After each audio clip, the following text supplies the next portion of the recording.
जो रविदास जी हैं या जो उनके समकालीन दुर्बलनाथ हैं या गरीबनाथ हैं या जो और भी संत हैं, उनको आए हुए 600-700 साल हुए, इतना ही ना।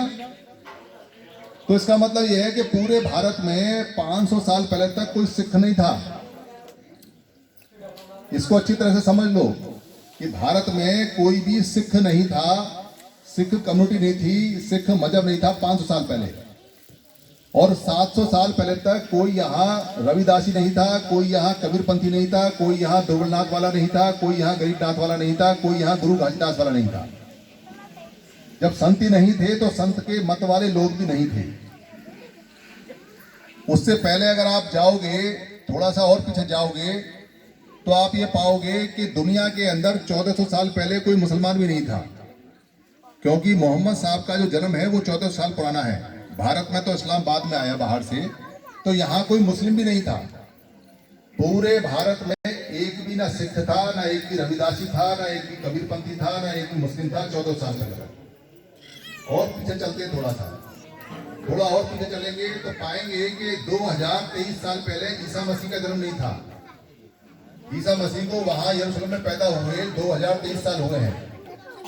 तो पूरी दुनिया में कोई ईसाई नहीं था, और भारत में भी कोई ईसाई नहीं था जब तक अंग्रेज नहीं आए। ईसाई नहीं था कोई। जो आदमी सोचता है कि ईसाई यहीं के हैं या सिख यहीं के हैं, तो वो सोच ले और अपने इसमें भर ले इस बात को कि ये मत और पंथ नहीं थे। तो 2000 पहले तक भारत में पूरी दुनिया में एक ईसाई नहीं था। यहूदी हुआ करते थे, पर यहूदी भी मूसा से पहले नहीं हुआ करते थे। और भारत में 2600 साल पहले दो संत थे, एक महावीर जैन और एक बुद्ध। तो 2600 साल पहले कोई जैनी भी नहीं था और कोई बुद्धिस्ट भी नहीं था। जब उनका जन्म ही 2600 साल पहले हुआ है तो कोई बुद्ध मत भी नहीं था और कोई महावीर का मत भी नहीं था। ये बात जो चाहे किताबें पढ़ ले, जो चाहे देख ले। तो 2600 साल पहले तक यहाँ कोई बुद्ध नहीं था, कोई मत नहीं था। और डॉक्टर अम्बेडकर के अनुयायी तो अभी आए हैं, और काशीराम जी के अनुयायी तो अभी आए हैं। यानी कि बहुत पहले तक डॉक्टर अम्बेडकर का भी कोई अनुयायी नहीं था और ना ही काशीराम जी का कोई अनुयायी था। तो 2600 साल पहले ना सिख था, ना मुस्लिम था, ना ईसाई था। और हिंदू शब्द तो 218 साल पुराना है, वो किसी किताब में मिलता नहीं। इस पर कोई बहस करने की जरूरत नहीं है। और सुप्रीम कोर्ट ने कहा हुआ है कि वो जीने की पद्धति है, वो कोई धर्म भी नहीं है, क्योंकि उनका कोई संत नहीं है। तो यहाँ जो सिस्टम चल रहा है 2600 साल पहले, उस पर जाते हैं। 2600 साल पहले कोई जाति भी नहीं थी, कोई वर्ग भी नहीं था, कोई वर्ण भी नहीं था। 2600 साल पहले दो तरह के लोग हुआ करते थे बस, एक समण और एक बमण। ये पुरानी किताब है, एक में 7 प्रकार के समण हैं। बुद्ध की किताबों में समण और वमण लिखा हुआ है, और अशोक के शिलालेखों में समण और वमण का जिक्र है। अशोक बुद्ध के बाद 300 साल बाद आए हैं, यानी बुद्ध पैदा हुए मर गए, आए उनके 300 साल बाद।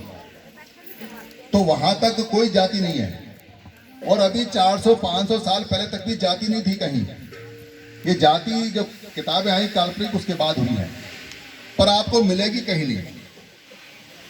तो हम लोग जो रहा करते थे वो एक साथ रहा करते थे अपने संग में, समण और वमण। यानी हम समण थे, समण संग में रहा करते थे, और वमणों की संख्या ज्यादा नहीं थी। आपने जो छोटी छोटी किताबें पढ़ी हैं, आपने पढ़ी होंगी कथाओं में, कहानियों में, जितने बुजुर्ग लोग हैं वो सब जानते हैं। एक याचक ब्राह्मण, एक गरीब दरिद्र ब्राह्मण, एक मांगने वाला ब्राह्मण। कथाओं में पढ़ा है आपने? जोर से बताओ हाँ या ना। सबने पढ़ा है कि एक गरीब दरिद्र ब्राह्मण याचक, पढ़ा है सबने। तो याचना करता है, क्या करता है? याचना यानी मांगता है।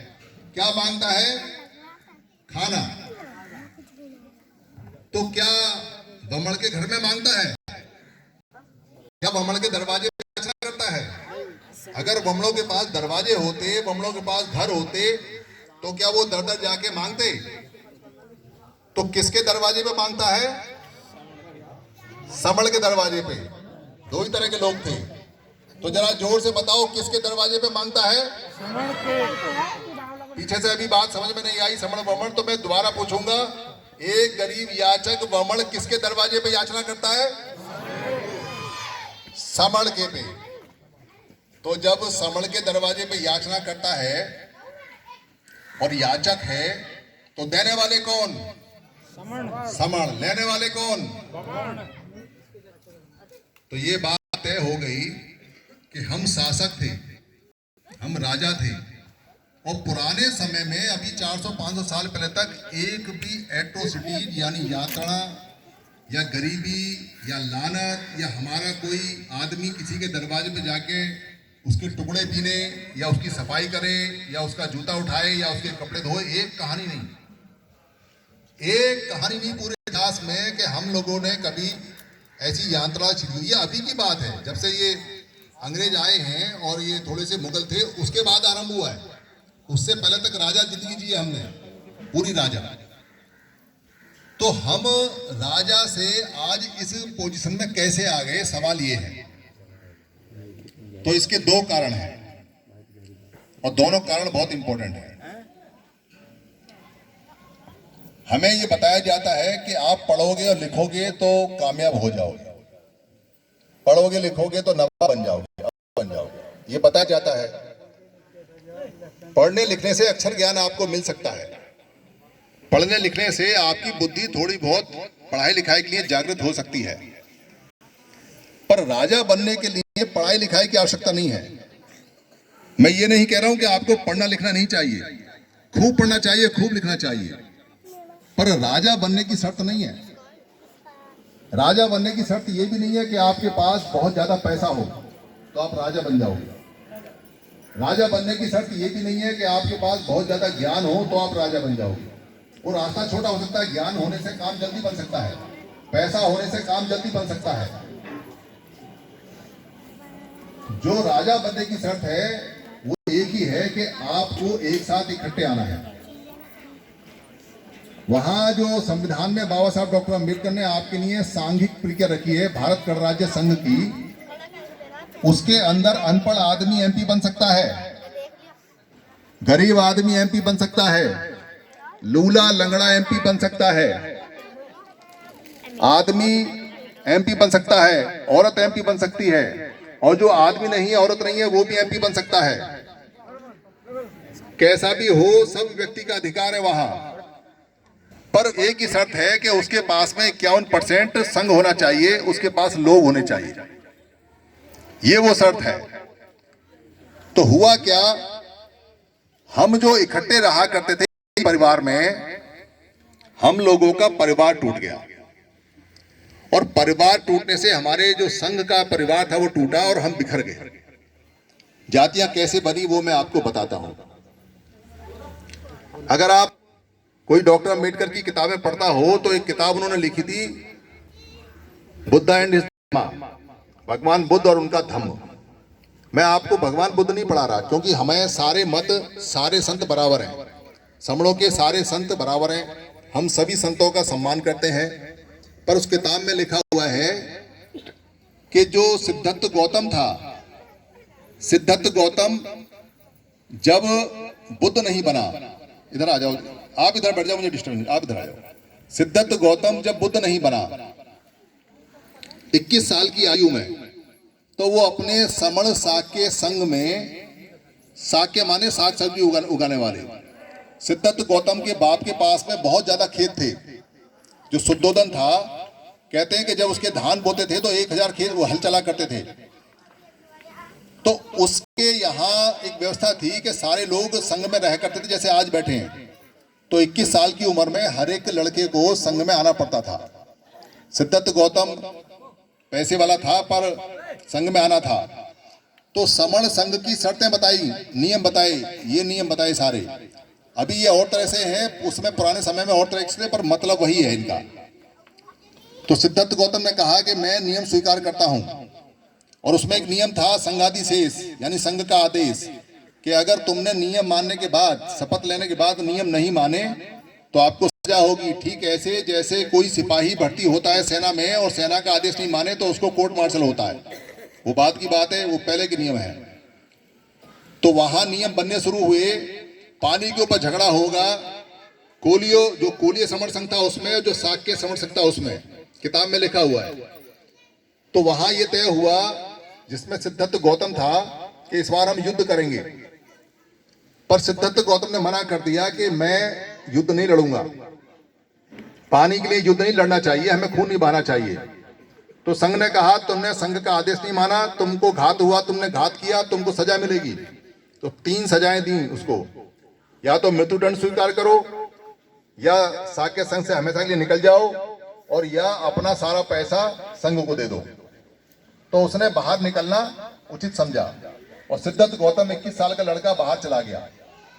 बाहर निकलने के बाद उसने तप की, साधना की 6 साल तक, उसके बाद बुद्ध बना, वो कहानी बाद की है। पर समर संघ तब का है जब बुद्ध नहीं बने और उससे पहले चल रहे थे। और समर संघ के बनाने वाली प्रकृति है, जैसे मधुमक्खी इकट्ठे रह के मजबूत रहती हैं, जैसे जंगल में हिरन इकट्ठे रह के मजबूत रहते हैं, जैसे शिकारी कुत्ते एक साथ रहते हैं, तो ये सब संघ में रहते तो सुरक्षित रहते हैं, ये अपना विकास करते हैं, इनको वहां डेवलपमेंट होता है, इनको सुख मिलता है, इनकी सुरक्षा होती है। तो कोई कह सकता है कि ये तो कमजोर हैं इसलिए इकट्ठे हैं, ऐसा नहीं है। शेर भी झुंड में रहते हैं, शेर भी संघ में रहते हैं। अगर आप शेर हो तो भी आपको संघ की आवश्यकता पड़ेगी, और आप कमजोर हो तो तुरंत संघ में आ जाना चाहिए, आपको इकट्ठे हो जाना चाहिए। शेर बिना संघ के अगर निकल जाता है तो कुत्ते फाड़ देते हैं उसको, भेड़िए उसको खा जाते हैं, तो अकेला शेर नहीं निकलता। होगा शेर घर का, पर संघ के अंदर ही शेर है।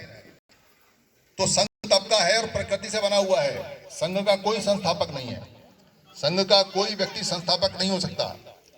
कुछ समय का जो संघ था वो चला, फिर सिद्धार्थ गौतम जब बुद्ध बना तो सिद्धार्थ गौतम ने अपना धार्मिक संघ बनाया, धम्मिक संघ बनाया, भिक्षुओं का। हमारा सभी लोगों का संघ है, आम लोगों का। उन्होंने अपना धम्म का भिक्षु भिक्षु उसके नियम अलग बनाए। और उसके बाद ईसा मसीह यहाँ आए, उन्होंने कुछ नियम सीखे, लेह लद्दाख के अंदर उन्होंने अपना संघ बनाया। और ईसा मसीह और मोहम्मद साहब और जो मूसा हैं, जो ज्यूस के पिता हैं, इब्राहिम है, ये एक ही फैमिली के लोग हैं।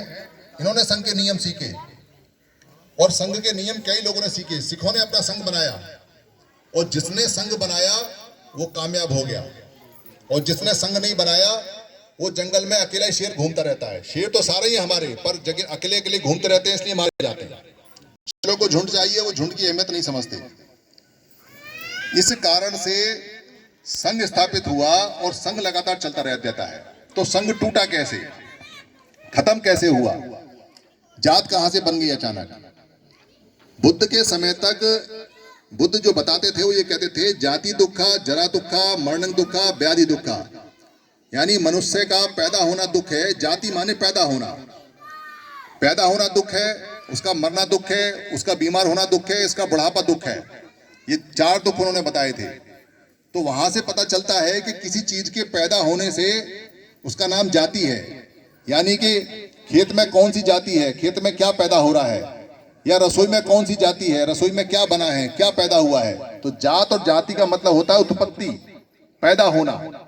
उत्पत्ति और पैदा होने को बाद में जात बोला गया, जो अलग अलग किस्म की होती थी। तो हमारे लोग जो काम किया करते थे, जो उत्पाद किया करते थे, जिसका उत्पादन किया करते थे, जो चीज पैदा करते थे, वही चीज, वही नाम उनकी उत्पत्ति के नाम पे जात पड़ा। यानी हमारी जो पहचान जात से पड़ी, वो हम जो काम करते थे और जो चीज बनाते थे, जो पैदा करते थे, उसको जात कहते हैं, पैदा करने को। तो कोई कह सकता है, कभी आपको कोई टकरा सकता है और वमन कहेगा नहीं ये बात झूठी है, ऐसा नहीं। कोई आदमी अगर साग सब्जी उगाता है तो उसको जात माने कि उसकी किसान है, कृषक है। कोई अगर घोड़ा चलाता है तो रथवान बोला करते थे, उसकी जात रथकार हो गई, रथवान हो गई। कोई पानी चलाता है तो सक्का हो गई, पानी को चलाता है। तो अलग अलग काम करने वाले। तो वमन कहेगा झूठ बात है। तो वमन से ये पूछना, ध्यान से सुनना इस बात को, वमन से ये पूछना तू काम क्या करता है भाई, तेरा क्या काम है? तो कहेगा हमारा काम, क्या बताएगा, कोई काम उसके पास है नहीं, कहेगा पूजा पाठ, इतना बोलेगा। फिर आप कहना तेरी जाति क्या है, ध्यान से सुनना। वो कहेगा हमारी जाति नहीं। क्यों नहीं है? अब तो समझ में आया ना। जब कोई काम ही नहीं करेगा तो नाम कैसे मिलेगा? काम करता होता तो नाम मिलता ना। अगर बर्तन बनाता तो हम कहते ये कुम्हार है, अगर हल चलाता तो कहते कि ये किसान है, लोहा पीटता तो कहते कि लोहार है, पर कोई काम ही नहीं करता, इसीलिए उसकी कोई जाति नहीं है, ये ध्यान रखना। और वमन 13 प्रकार से बाहर आए हैं, भारत में 13 जगह से घुसे हैं। कुछ सीरियन घुसे हैं वहां से समुद्र के रास्ते, कुछ ये अफगानिस्तान के रास्ते आए हैं, पीछे भूटान से आए हैं, इधर यूरेशिया से आए हैं, इधर मंगोल से आए हैं, ये 13 प्रकार से आए हैं। इसलिए आपको वमन अलग अलग शक्ल सूरत के मिलेंगे, 13 प्रकार के आए हैं। पर इनका नाम वमन कैसे पड़ा? कमाल की बात यह है कि वमन कैसे पड़ा, ये नाम भी हमने दिया, समणों ने दिया। कैसे दिया? जैसे हमारा घर है खाली, उस घर में हम रहते हैं आराम से, जब तक उस घर को हम किसी को किराए पर नहीं देंगे तब तक हमें ये कहने की जरूरत नहीं है कि हम इसके मालिक हैं। पर जब जैसे ही उसको किराए पर दे देते हैं, वैसे ही क्या होता है, किराएदार कहता है जी ये मालिक है और मैं किराएदार हूं। पहले मालिक नहीं थे हम, और थे तो हमें जिक्र करने की जरूरत नहीं। वैसे ही क्या होता है, जो बाहर से लोग आए तो हमने कहा कि ये वम है, वम। किसी को वम आई कभी? उल्टी जो आती है उसको वम बोलते हैं ना, जो उलट चीज आती है उसको क्या कहते हैं? वम है। विलोम शब्द सुना ना आपने? विलोम शब्द कहते हैं ये उल्टा शब्द है, ये विलोम है। वम या विलोम यानी उलट, उलट शब्द। तो वो हमारे उलट थे, उनका रंग सफेद, उनके बाल सुनहरे, उनका कद छोटा, उनकी नाक पतली, उनकी भाषा अलग, उनका खाना अलग, उनका सिस्टम अलग। वो यहाँ के लोग नहीं, तो क्या कहेंगे हम लोग उनको? वम। तब तक विदेशी शब्द नहीं था, फॉरेनर नहीं था, तो ये शब्द थे नहीं। तो पहली बार जब लोग आने शुरू हुए तो हमने सबको वम कहा। हमारी भाषा में उल्टी चीज को वम कहते हैं। तो वो जो केरल में वम था वो वम, जो इधर अफगानिस्तान से आया उसको हमने वम कहा, गुजरात में आया उसको वम कहा, इधर जो पंजाब में उतरे उनको वम कहा, इधर जो हिमाचल प्रदेश में उतरे उनको वम कहा, ऊपर जो अफगानिस्तान में उतरे तब तक तो भारत एक ही था, महाभारत था अशोक के समय, उनको वम कहा, मंगोल से जो आए उनको वम कहा, चीन से जो आए उनको वम कहा, जो इधर आए वर्मा से आए उनको वम कहा। तो सारे को हमने वम कहा। इसलिए आप जहां भी जाओगे उनको हम वमन, और उन्होंने बदल लिया इसको, ब्राह्मण किया तो वो ब्राह्मण बोलते हैं। तो वो सारे वम और ब्राह्मण हैं, तो हम क्या हैं? सम लोग हैं। सम, सम माने बराबर वाले, सम लोग। हमारे यहाँ कोई जाति नहीं, कोई पाति नहीं, एक साथ रहते थे समता में, समानता में। इसलिए हमारा संविधान होता है, सम, संविधान, यानी सम के अंदर जो विधाएं लिखी हो वो संविधान। संविधान हमारा ही मिलेगा। वो लोग कभी संविधान नहीं लिखते, वो विसंविधान लिखते हैं, जिसको आप मनु बोलते हो, मनुस्मृति बोलते हो, वो विसंविधान है। पर हम जब भी लिखेंगे संविधान लिखेंगे, क्योंकि समणों का संविधान होता है और वमणों का विषम होता है, वो मनुस्मृति या विसंविधान होता है। ये बात बिल्कुल स्पष्ट है, क्लियर है। इसलिए ये जो समण शब्द है ये हमारी पुरानी जागीर है, पर ये जागीर हमारी कहीं गई नहीं, हम इसको भूल गए, क्योंकि इसका नाम बदल के श्रमण कर दिया और श्रमण का अर्थ बदल दिया। भाई समण को श्रमण कहो, अर्थ एक ही रहे तो कोई दिक्कत नहीं है, क्योंकि श्रमण करते ही क्या हो जाता है? श्रम करने वाले, मजदूर, लेबर करने वाले, गरीब, अनपढ़, तो क्या तुम तो श्रमिक हो, और हमको गर्व भी करा दिया कि भाई तुम तो मेहनत करने वाले लोग हो। अरे मेहनत करने वाले तो हम सारे ही हैं, पर हम राजा भी तो हैं, हम सम्राट अशोक की संतान हैं, हम सारे रोजगार पैदा करने वाले हैं। चंद्रगुप्त की सेना हमने बनाई है, हम ही सेना में सिपाही रहे हैं, हम ही सेना के अंदर सेनापति रहे हैं, हम ही जीवक जैसे डॉक्टर रहे हैं, 12 यूनिवर्सिटी हमारी रही हैं, और हम ही बुद्ध जैसे विश्वगुरु रहे हैं। सारे समण हैं, सारे महासमण हैं। तो समणों की हिस्ट्री और समणों का इतिहास बहुत बड़ा है, और वमणों का इतिहास है छोटा सा। क्या है? एक गरीब याचक दरिद्र वमण मांगता है, ये उसका इतिहास है। पर बाजी पलट कैसे गई? बाजी कैसे पलटी? बाजी इसलिए नहीं पलटी क्योंकि हम अनपढ़ हो गए, बाजी इसलिए नहीं पलटी क्योंकि हमारे पास खाने को नहीं है, बाजी इसलिए नहीं पलटी क्योंकि हम युद्ध हार गए, बाजी इसलिए पलटी क्योंकि हम साथ रहना भूल गए। क्या कहते हैं हमारे जितने भी महापुरुष हैं, डॉक्टर अम्बेडकर कहते हैं ऑर्गेनाइज, इकट्ठे रहना है। ऑर्गेनाइज का मतलब संघ होता है अंग्रेजी में, इकट्ठे रहना है। क्या कहते हैं हमारे संत? एक ओंकार, एक ओंकार मतलब एक आकार में रहना है, पर हमको कह दिया कि ऊपर कोई गॉड है उसके पास जाना है, ऊपर नहीं जाना, एक में रहना, एक होना है, एक आकार में आना, एक ओंकार। क्या कहते हैं हमारे जो लोग हैं सबको भैया साथ साथ रहना है, संग संग। क्या कहते हैं हमारे संत, भजन करो। पाली में भजन का मतलब है इकट्ठे रहना, संगति रहना। और क्या कहते हैं बुद्ध, संघं शरणं गच्छामि, संघ की शरण में जाना है, संघ की शरण में जाता हूं। तो लोग कहते हैं ये तो मजा नहीं आया बात का, तो बताते हैं बुद्ध ने जब पीपल के पेड़ के नीचे ज्ञान प्राप्त कर लिया तो क्या ज्ञान प्राप्त किया, सबको खाना मिलना चाहिए, सब बढ़िया रहने चाहिए, सब साथ रहने चाहिए, समानता रहनी चाहिए। तो बुद्ध को ये पता था कि जब मैं इस बात को करूंगा तो जो असमानता वाले लोग हैं वो हमला कर सकते हैं। तो बुद्ध ने ज्ञान नहीं दिया शुरू में, 7 हफ्ते तो बैठ के सोचते रहे करना क्या है। 7 हफ्ते बाद चले लोगों को समझाने के लिए, तो सबसे पहले अपने 5 साथी ढूंढे, 5 पुराने, और 5 साथी से उनसे कहा कुछ लोग और हैं जो तैयार किए हैं। उन्होंने कहा जी 55 और हैं।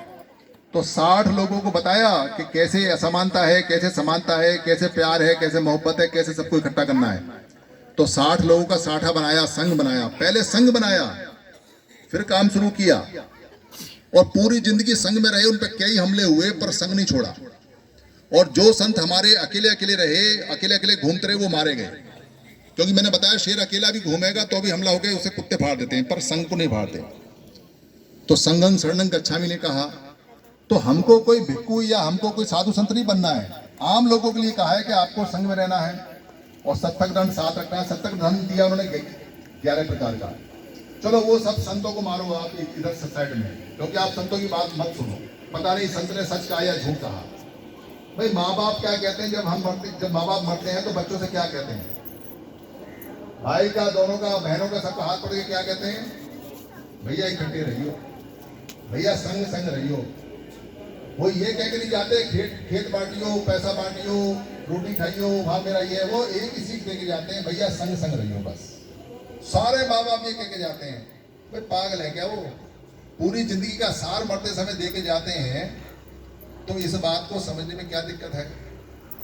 और संविधान इतना बढ़िया बना हुआ है भारत गणराज्य संघ का कि अगर आप इकट्ठे हो जाते हो तो ना आपको एमएलए की जरूरत है, ना आपको एमपी की जरूरत है, ना आपको पैसा वाला होने की जरूरत है, ना आपको बहुत ज्यादा नेता बनने की जरूरत है। आप सिर्फ इकट्ठे हो जाओ, आपके अधिकार मिल जाएंगे, चाहे वहां एक भी आपका नेता हो या ना हो। तो कहते भी ऐसे कैसे मिल जाएंगे? एमपी एमएलए तो बनाने नहीं जरूरत पड़ती, एमपी एमएलए बनाने की। आपको 2 उदाहरण देता हूं। एक उदाहरण है किसानों का। किसानों का आंदोलन हुआ, उनके 3 नियम पास हुए, नेताओं ने पास किए, नेता विरुद्ध आ गए उनके, पर उन्होंने कहा हम नहीं मानते। जब तक वो 32 संगठन अलग अलग थे उनकी बात नहीं मानी सरकार ने, और जब वो इकट्ठे होकर संघ बना लिए, बात बन गई। उनका कोई एमपी एमएलए नहीं था वहां पे, पर बात बन गई। हमारा 2 अप्रैल 18 का आंदोलन था, जब एट्रोसिटीज एक्ट हुआ, वहां से पास हुआ। हमारे एमपी एमएलए बैठे हुए थे, एमपी एमएलए चाहते तो वो नहीं पास होता, पर वो हुआ।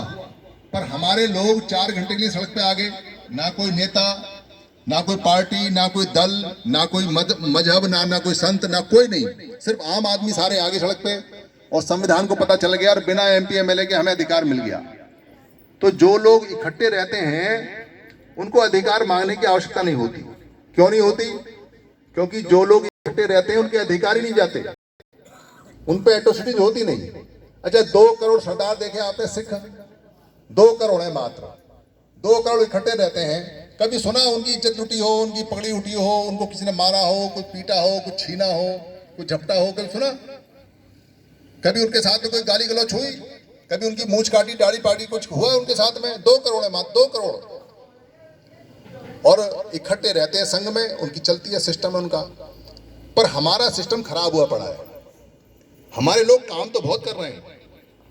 आज भारत में 5 तारीख को कम से कम 500 वो लगे होंगे हमारे कार्यक्रम, समड़ों के 500। दिल्ली में रैलियां हो रही हैं, बड़े बड़े हो रहे हैं। हम इनको ये कहते हैं, भाई रे, जब तुम सभी एक ही काम करना चाहते हो कि हमारा उद्धार करना चाहते हो, जब तुम सब बाबा साहब अम्बेडकर के अनुयायी हो, जब तुम सारे मतों के अनुयायी हो, जब तुम सारे एक ही बात को मानने वाले हो, और तुम सब अब संविधान को बचाने में लगे पड़े हो, भाई इकट्ठे क्यों नहीं होते हो? इकट्ठे क्यों नहीं होते हो? इकट्ठे होके क्यों नहीं आते हो? ये सवाल पूछना जरूरी है। क्योंकि टुकड़ों में अगर आप रहोगे, अलग अलग रहोगे, तो बेशक शेर हो आप, पर शिकार होगा आपका। और बहुत लोगों का शिकार हो गया, बहुत शेर मारे गए, बहुत लड़के हमारे मारे गए, बहुत लोग मारे गए, अकेले अकेले चलते हैं, पीछे कोई है नहीं।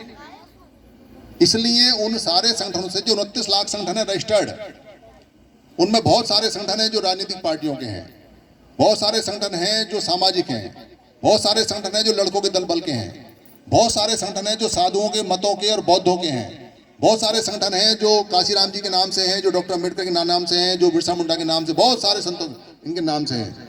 बहुत सारे संगठन हैं जो आर्थिक खुले हुए हैं, बहुत सारे संगठन हैं जो सरकारी कर्मचारियों खुले हुए हैं। आप नाम नहीं गिन सकते, इतने हैं। 6.5 लाख गांव हैं, 7,500 के करीब तहसील हैं और 700 के करीब जिले हैं, 5,500 तहसील हैं, आसपास इतने ही रहे होंगे। हर जगह संगठन हैं और खूब चल रहे हैं। आप कैसे उनको एक करोगे? और जब तक एक नहीं करोगे तब तक संविधान आपको कुछ देने वाला नहीं है। आपको एमपी बनाने की आवश्यकता नहीं है। अगर आप एक हो जाते हो, और आपके वहां 131 एमपी हैं, वो कुछ नहीं कर सकते अगर आप अलग अलग हो, कुछ नहीं हो सकता। इसलिए समर संघ ये कहता है कि भाई नेताओं इकट्ठे हो जाओ, वरना मारे जाओगे, समय आ गया है। और अगर इकट्ठे नहीं हुए तो खत्म हो जाएंगी आपकी नस्लें। और समर संघ ये कहता है कि जो सही कार्यकर्ता है, जो अच्छे कार्यकर्ता है, वो आओ समर संघ को देखो, क्योंकि हम दो तरफा काम कर रहे हैं। एक हम कह रहे हैं लोगों से कि आप इकट्ठे हो जाओ, और दूसरे हम कह रहे हैं कि भाई ये जितने भी संगठन हैं ये इकट्ठे हो जाएं। दोनों काम में से जो जल्दी हो जाएगा हमारी बात बन जाएगी। हमको इकट्ठा होना है हर हालत में। अगर हम इकट्ठे नहीं हुए तो इस बार हम मारे जाएंगे। हम इसलिए मारे जाएंगे क्योंकि इस बार आदमियों की जरूरत नहीं है, मनुष्य की जरूरत नहीं है। पहले मनुष्यों की जरूरत हुआ करती थी, लेबर की जरूरत हुआ करती थी, पहले काम करने के लिए आदमी की जरूरत होती थी। पर अगले 30 साल के अंदर पूरी दुनिया के अंदर मशीनें आ जाएंगी। मकान बनाने की मशीन, खेत में काम करने की मशीन वहाँ यूरोप में आ चुकी है, अमेरिका में है, ऑस्ट्रेलिया में है, बस एशिया के अंदर कुछ कंट्रियों में है। अभी हमारे कुछ कंट्री बचे हुए हैं छोटे मोटे। जब यहाँ मशीनें आ जाएंगी तो फिर मनुष्य का काम खत्म हो जाएगा। तो मनुष्य का 8 अरब मनुष्य उनका होगा क्या? उनको कोई काम नहीं मिलेगा तो खाएंगे क्या? तो इलाज कहाँ से करवाएंगे? तो कपड़े कहाँ से पहनेंगे? तो जिएंगे कहाँ से? तो वो वैसे ही मर जाएंगे बिना खाए। पर अगर हम इकट्ठे हुए तो संविधान के तहत में हम अपनी रक्षा कर सकते हैं, अपना विकास कर सकते हैं, अपनी सुरक्षा कर सकते हैं, क्योंकि अभी संविधान है। और संविधान ना भी रहे तो भी कोई चिंता की बात नहीं है, क्योंकि जो इकट्ठे रहते हैं वो जिंदा रहते हैं, और जो अलग अलग रहते हैं वो मारे जाते हैं। ये प्रकृति का सिद्धांत है। बस इसी प्राकृतिक सिद्धांत को लेके हम लगातार बार बार बात कर रहे हैं आपसे। और आप तो वैसे भी एक बहुत अच्छे गांव के लोग हो, एक अच्छे मेरठ के क्रांतिकारी क्षेत्र के लोग हो, तो इस बात को सोचिए, समझिए। इस पे बात पर मेरी बात लगभग खत्म है। अगर आपके कोई सवाल हैं तो उन्हें पूछिए। हम रात तक यहाँ बैठे हुए हैं, बहुत सारे समर संगी हैं, आपके हर सवाल का जवाब देंगे। और सवालों के समर ग्रंथ में जवाब लिखे हुए हैं, वो सिर्फ 25 रुपए का है। जितनी कीमत आती है समर संघ उतने में देता है, क्योंकि हम चंदा वंदा लेते नहीं, बस जितने का होता है उतने का देते हैं।